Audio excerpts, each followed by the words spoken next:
Thank you for listening to Inspired and Admired.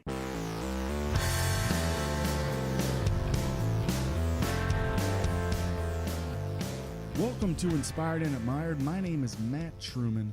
You're listening to episode number 16. Today my guest is Jeff Gore. He is running for mayor in the city of Huber Heights. He'll be running against David Wilson, who currently sits on the planning commission there in Huber Heights. Election day is November 7th, so make sure you get out to the polls. That's why we're doing this podcast. That's why we're doing this series of podcasts for the folks in Huber Heights so they can hear their candidates, as many as we can get, right here on Inspired and Admired. We're on Facebook at Inspired and Admired Podcast. You can look us up there. We're also on Twitter at True Podcast. If you want to email us, please email us at truepodcast@gmail.com. I've contacted all the candidates except one. I have not been able to get a hold of Seth Morgan, so if you're listening and you know him, he's running against Tyler Starline, I would like to invite him on the podcast. So if you know him, give him my email, and I'll keep searching for his contact information as well. And I put the word out there on social media, here on the podcast, and maybe we'll get that. But I've contacted everyone else, so we'll see who we can get. Yeah. Today, Jeff and I, we have a very good conversation. He's able to explain some of his opinions, some of his views. A funny little story real quick. There was a portion of our discussion where I was adamant that a certain charter amendment was voted in on November. It wasn't. It was voted on in May. And I was adamant because he was I forget how the topic came up where it was voted on and which day. See, what happened was I left Huber Heights in October, moved here to Texas. So I was thinking for some reason that Huber Heights voted for it in November. They actually voted for Issue 7, which was the residency requirement for the city manager. That was voted on in May. So, yeah, it's kind of, it'll be funny to listen to. I just wanted you guys to hear it now. I messed up.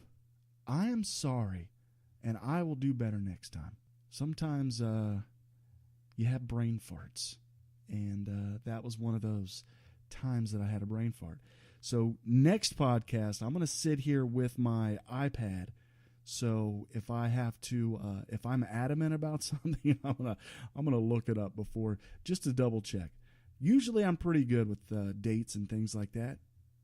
Today, I guess I wasn't on my game.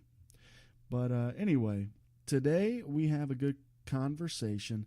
I'm just going to throw it over to that conversation right now. Thank you for listening. Share this with a friend. Here's the podcast. Okay, ladies and gentlemen, I'm here with Jeff Gore. He is running to be mayor for the city of Huber Heights. Mr. Gore, thank you for joining Inspired and Admired. Oh, no problem, Matt. I'm glad to be here. Looking forward to talking to you about stuff here. All right, thanks. We'll start off. Tell us a little bit about yourself and your family, where you grew up, went to school, and things like that. Sure. My parents bought a house on Kilberry, 5333, right in front of Cheviot Court, about 3 houses down from Shenandoah Elementary School, in 1976. I was 4 years old then, and so I went to Shenandoah Elementary School, Weisenborn Junior High School, and then graduated from Wayne in 1990.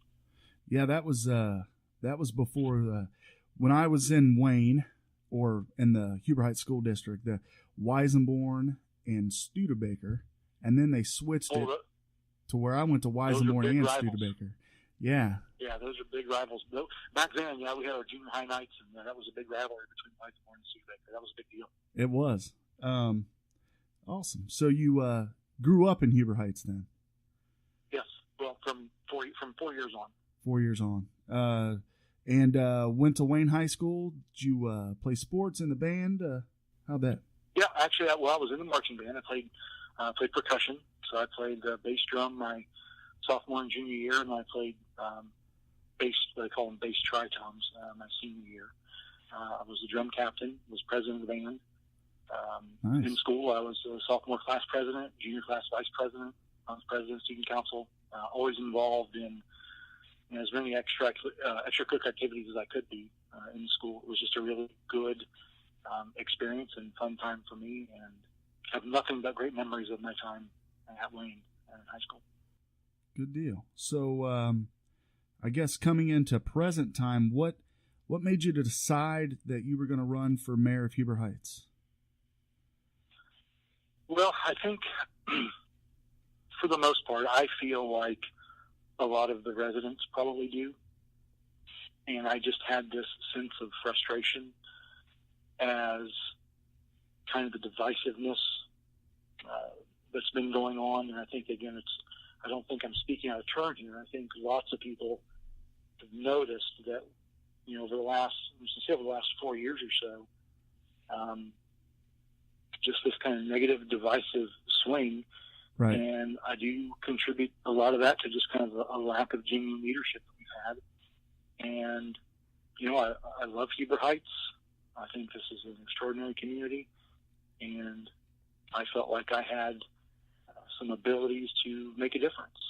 And if we're talking it over with several of my friends and, my wife, of course, my kids, they were supportive of it. One of the things I wanted to make sure of is not that I just had the support of my family, but if I were to win, I needed to know that they knew I could actually do the job. That was really important to me. Right. And when my family and my friends rallied around the idea that they know my experiences and my background, and they think I could be successful, and that was kind of really what brought me into this. Nice. So you've actually already experienced one election with the primary that was done. That was back in May, right? Yes. And you experienced that election. You actually came out on top. You won the primary for the mayor slot, so you moved on with Dave Wilson. How was that experience, and what type of work and things does it take? Well, it does take a lot of work because you have to be, you're cognizant all the time that you're in a political campaign and that you're in a race to win an elected position. So it's just this awareness all the time. And people that you talk to, everybody has questions. People always want to know what your plans are, what you can do. So you always, you have to be on top of your game all the time. And that means you have to have the knowledge, you have to have, because, if I don't know something, I will tell somebody, look, that's a good question, I'll get back to you. But you can only say that about so many things, and you look unprepared. So you really have to be prepared. So I really think just the preparation over the time frame of deciding I was going to run until the primary, the preparation was the biggest work. And then finding a way to get that message out to the people really becomes, type of a marketing campaign. I have a vision for this city. I kind of know the direction that I want it to go. I know what I want to see in the areas that need work, and it's getting that message out to the people so they understand and they like it and see your vision, and they buy into that and they want to see those same things. So really just kind of preparation to knowledge was really the toughest part, and then getting that message out to people. Great.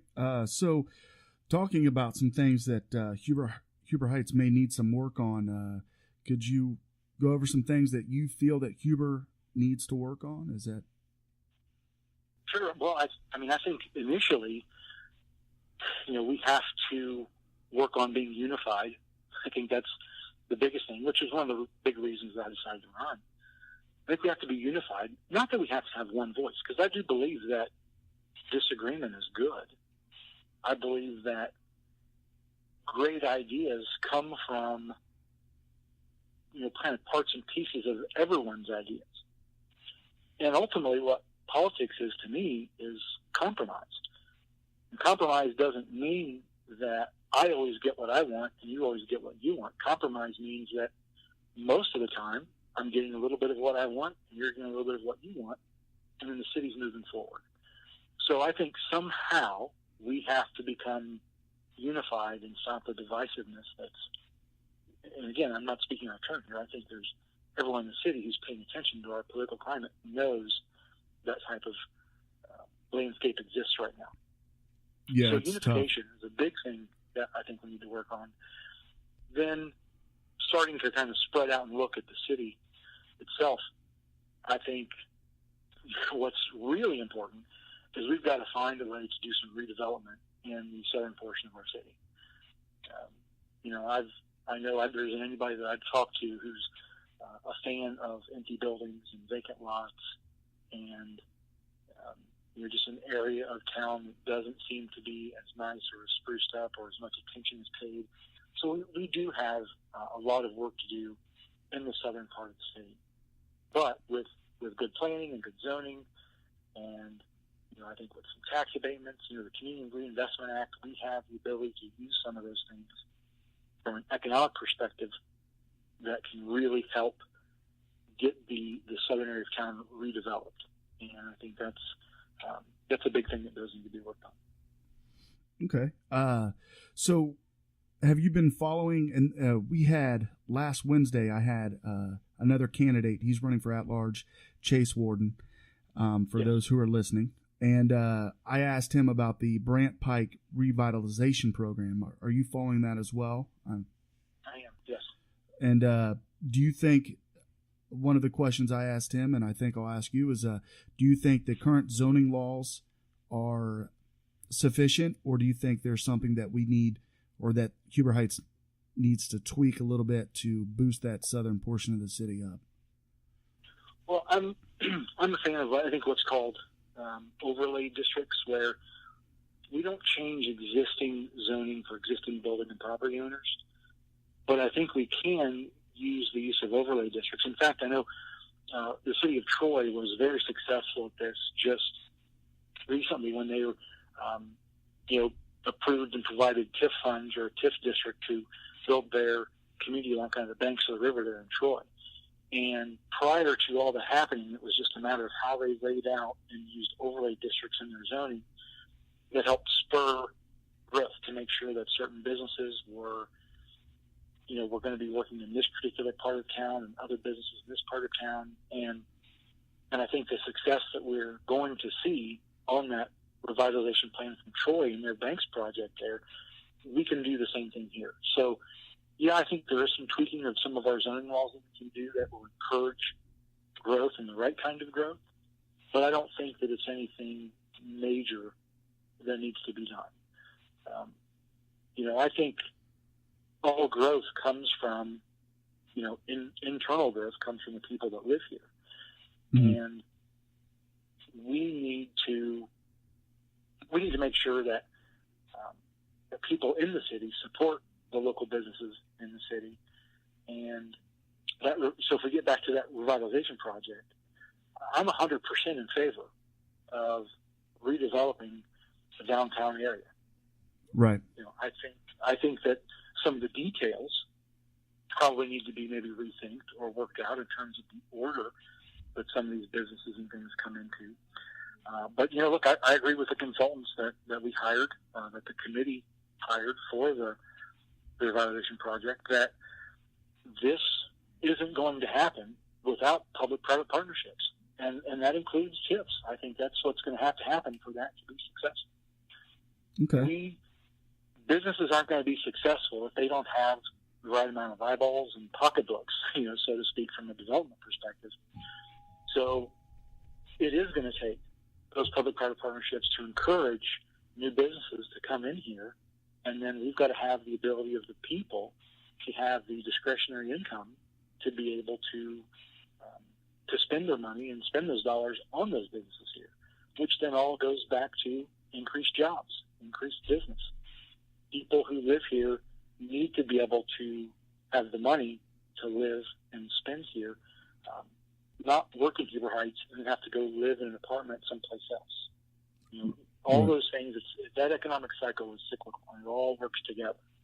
So those things have to happen. But, the consultant said it. I believe